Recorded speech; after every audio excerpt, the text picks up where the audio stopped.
अभी अपनी जो संज्ञा है अपने सिलेबस में वो है सवर्ण संज्ञा, सवर्णम संज्ञा, सवर्ण संज्ञा। ये सूत्र तुल्यास्य प्रयत्नम सवर्णम, कि भाई की सवर्ण संज्ञा करने वाला सूत्र कौन सा है, कि तुल्यास्य प्रयत्नम सवर्णम।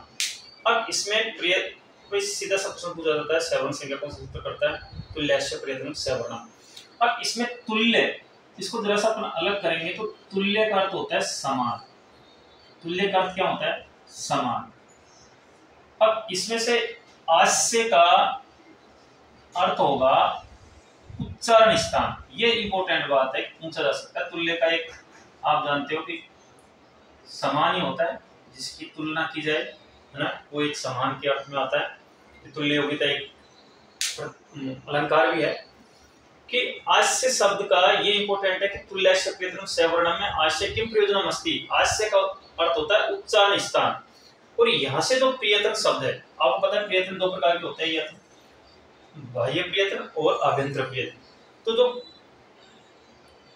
प्रयत्न है उसका अर्थ लिया है इसने आभ्यंतर प्रयत्न से। आभ्यंतर प्रयत्न से प्रयोजन लिया है इसने कि आभ्यंतर प्रयोजन। ये वार्तिक में भी स्पष्ट किया है कि तालवादी स्थानम आभ्यंतर प्रयत्नश्चेते तद्द्वयम् यस्य येन तुल्यम तन्मित सवर्ण संज्ञम स्यात्। अब इसका अर्थ क्या होगा कि आभ्यंतर प्रयत्न और उच्चारण स्थान जिसके समान हो, तालवादी स्थान एवं आभ्यंतर प्रयत्न के दोनों जिस वर्ण के समान होते हैं, जिस वर्ण के समान होते हैं दोनों, द्वयम् यस्य येन तुल्यम तन्मित सवर्ण संज्ञम स्यात्, उसकी सवर्ण संज्ञा होती है।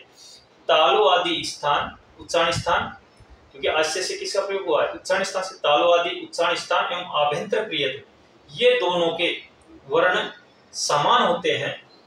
द्वयम् यस्य येन तुल्य, उनके जिसके समान होते हैं, ये मान जिसके तुल्य मानी समान, तत्मित है सवर्ण संज्ञा स्यात्, उसको सवर्ण संज्ञा कहते हैं। अब यहां से ही सवर्ण संज्ञा पढ़ने से ही उच्चारण स्थान और प्रयत्नों का बोध होता है कि भाई कि उच्चारण स्थान कितने हैं और प्रयत्न दो प्रकार के, आभ्यंतर प्रयत्न और बाह्य प्रयत्न। तो अब उनको पढ़ते हैं कि सवर्ण संज्ञा तुल्यास्य प्रयत्नम सवर्ण से होगी, तुल्य का अर्थ समान होता है। आस्य का इंपॉर्टेंट ध्यान रखना कि आस्य शब्द का अर्थ हो सकता है कि आस्य किम प्रयोजन तुल्यास्य प्रयत्नम सवर्णम सूत्र में आस्य क्यों प्रयोग किया गया है, तो उच्चारण स्थान के लिए प्रयोग किया गया है। क्योंकि उच्चारण स्थान और प्रयत्न का मतलब आभ्यंतर प्रयत्न का वो उच्चारण स्थान और आभ्यंतर प्रयत्न के जो समान वर्ण होंगे उनकी सवर्ण संज्ञा होती है। अपन उच्चारण स्थान की बात कर रहे हैं कि सवर्ण संज्ञा से बोध हुआ कि उच्चारण स्थान भी होते हैं। तालवादिषु सब तुल्यास्य प्रयत्नम सवर्णम, तुल्य माने समान, आस्य माने उच्चारण स्थान, प्रयत्न माने आभ्यंतर प्रयत्न के उच्चारण स्थान समान होंगे, दोनों वर्णों के जो समान होंगे वो सवर्ण संज्ञा उसको होगी। उच्चारण स्थान 8 होते हैं। ये सबसे इंपॉर्टेंट बात है कि उच्चारण स्थान पूछ जाए कतिदा तो 8 होते हैं, क्योंकि स्पष्ट कहा है कि उच्चारण स्थान है अष्टदा। उरय एक उच्चारण स्थान उरय माना गया जो आपके बहुत कम पढ़ते हो। कंठ, कंठ है, तालु, मूर्धा, दंता, ओष्ठ, नासिका और जिह्वामूली। तो 8 उच्चारण स्थान माने गए। तो सर की जब बात करेंगे तो 11 उच्चारण स्थान हो जाएंगे, उसकी भी चर्चा करेंगे कि किस प्रकार से वो 11 किए गए हैं। तो अपन कंठ से स्टार्ट करते हैं। पहला उच्चारण स्थान 8 होते हैं, उरय, कंठ, तालु, मूर्धा, दंता, ओष्ठ, नासिका, जिह्वामूली। यदि ऑप्शन में 7, 8, 9, 11 दे तो 8 को टिक लगाना है। जब 8 का ऑप्शन नहीं हो तो फिर अपन को 11 पे टिक लगाना है। अब उच्चारण स्थान पहला है कंठ। कोई विसर्जनीयनाम कंठ है, इचुयसानाम तालु, ऋतुरसनाम मूर्धा, मृतुलसनाम दंता, उपपदवान्यनाम ओष्ठ है।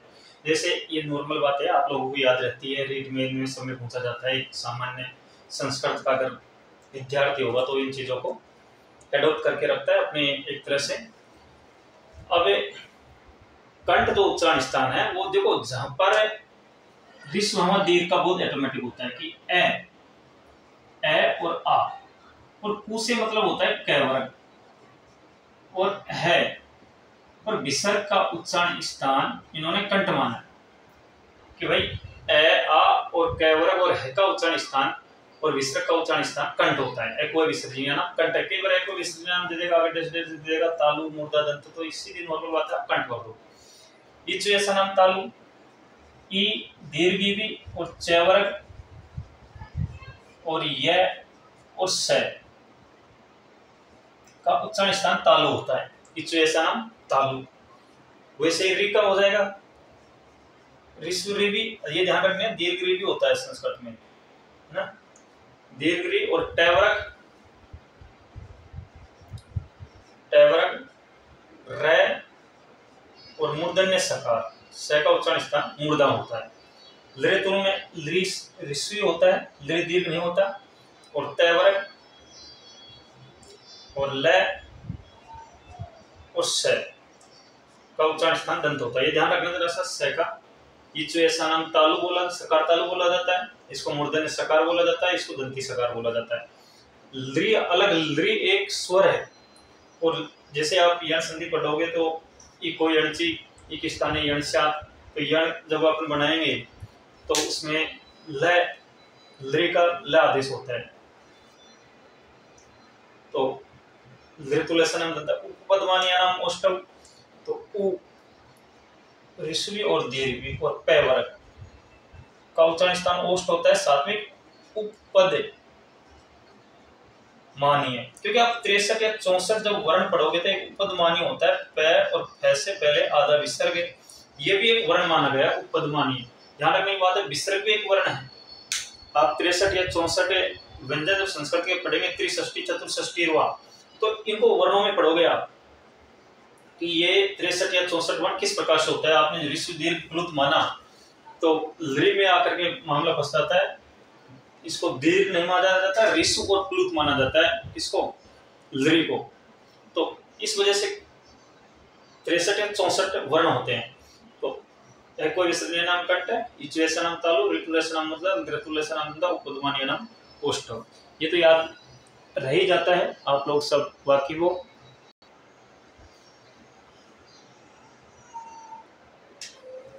देखते नासिका, एक उच्चारण स्थान अपने ये नासिका बोल दो। इसमें नासिका में जरा से इसने कहा कि यह मैं गैण ना नाम नासिका च, ये तो च किया इसने, बस यहाँ ही एक चक्कर पड़ गया कि यह मैं गैण न, यानी क च ट त प का पंचम वर्ण जो होगा उसका उच्चारण स्थान नासिका होगा।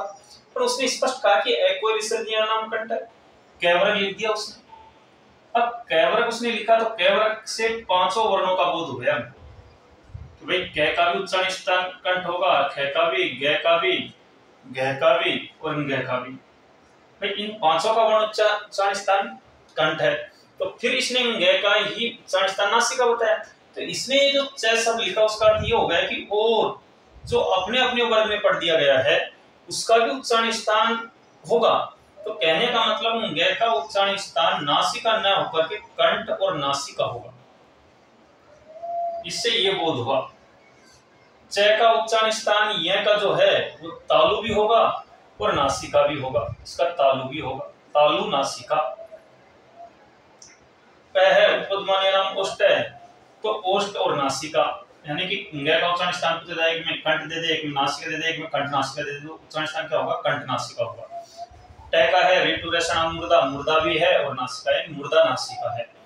ऐसे जिव्यामूली है, जिव्यामूली होता है, ये कैसा है? एक वर्ण के साथ ही एक उच्चारण स्थान दे दिया, क और ख से पहले आधा विसर्ग, जिव्यामूली होता है।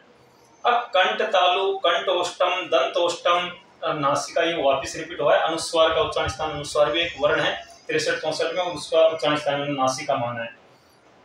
अब देखो कंठ और तालु, ए का उच्चारण स्थान होता है कंठ और ई का उच्चारण स्थान होता है तालु। ए और ई मिलेगा तो क्या बनेगा? ए, और दीर्घ आई हो जाता है। तो ए का उच्चारण स्थान तो क्या है? कंठ, एको विसर्जनीय नाम कंठ है, इच्छु ऐसा नाम तालु, ई का उच्चारण स्थान क्या है? तालु। तो जब ए और ई को मिलाओगे तो ए बन जाता है। तो कंठ और तालु उच्चारण स्थान ए और आई का कैसे माना गया है? क्योंकि ए जो बनता है वो ए और ई से मिलकर के बना है ए। तो ए का उच्चारण स्थान पहले आपको बोध करा दिया गया है कंठ, और ई का उच्चारण स्थान पहले तालु, इस वजह से नाम तालु कर दिया गया है। ए और ई से ए बना तो कंठ तालु हो गया। अब वैसे ही ओदो तो कंठोष्ठम, ए का उच्चारण स्थान कंठ है और उ का उच्चारण स्थान ओष्ठ है।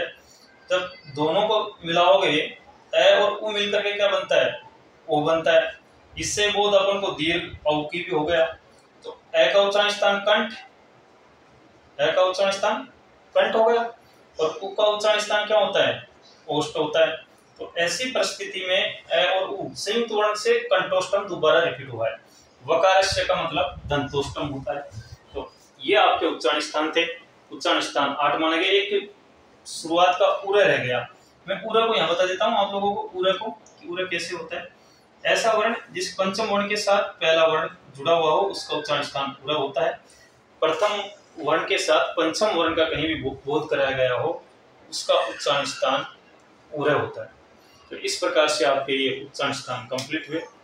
अब आगे आभ्यंतर प्रयत्न और बाह्य प्रयत्न कहने का मतलब प्रयत्न जो किया है तुल्यस्य प्रयत्नम सवर्णम में कि उच्चारण स्थान पढ़ना जरूरी था कि आस्य का बोध जो सूत्र था तुल्यस्य प्रयत्नम सवर्ण संज्ञा का, उसमें उच्चारण आस्य शब्द का अर्थ ही उच्चारण स्थान था।